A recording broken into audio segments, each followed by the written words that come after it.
Welcome back to Spin-Off Shorts, Donkey Kong Edition. Today we'll be taking a look at 3 Donkey Kong games, featuring Mario. This is every Mario game after all. The first game is a remake of the original arcade Donkey Kong, on a system called the Coleco. This version of Donkey Kong plays similarly to the arcade version, although the controls definitely aren't as fluid.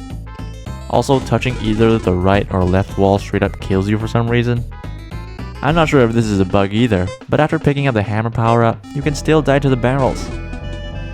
The first stage is alright, but the second stage features the rivets that you have to knock out to send DK tumbling down to his demise. I must have tried this for a solid 30 minutes, and still couldn't get it. The fire barrels just seem to guard some of the rivets way too well. And even when I did get close, apparently there's some sort of inbuilt timer or something that locked me out of playing anymore, and just made me lose a life. Oh well, on to the next game. And it's Donkey Kong again! This time for the Game & Watch. Now this version is quite different from the arcade version again. When the game starts, you'll have full control of when to spawn Mario in. This time the game features beams that prevent you from jumping except in very specific spots. There's also moving beams, which you'll hit your head on if you're not careful. Playing patiently is crucial here. Once you've made it up to DK, you still have to watch out for the barrels he's gonna toss next. We don't want Mario getting more concussions now, do we? Up here, we have to flick the lever using the left D-pad button to activate this crane. Wait for the correct time, and jump and move right to grab onto the crane. If you miss it, Mario will tumble down and lose life. Once you're on the crane, one of the hooks supporting the beam that DK is on will be removed.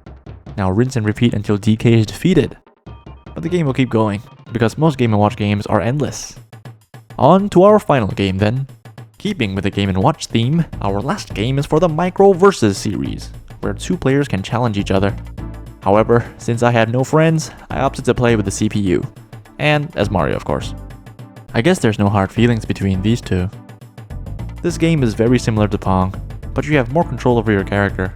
There are a total of 9 spaces you can move to. And these things over here, they make the puck greatly increase in speed, so you can catch your opponent off guard. The referee can also appear, and if the puck collides with him, it'll be sent back in your direction, so avoid him as much as possible. This game might be an endless mode game, but I wouldn't know, because I didn't make it that far. I was originally going to play until I overtook the CPU in points, but I gave up halfway. I swear they're cheating. And that's it for this episode of Spin-Off Shorts.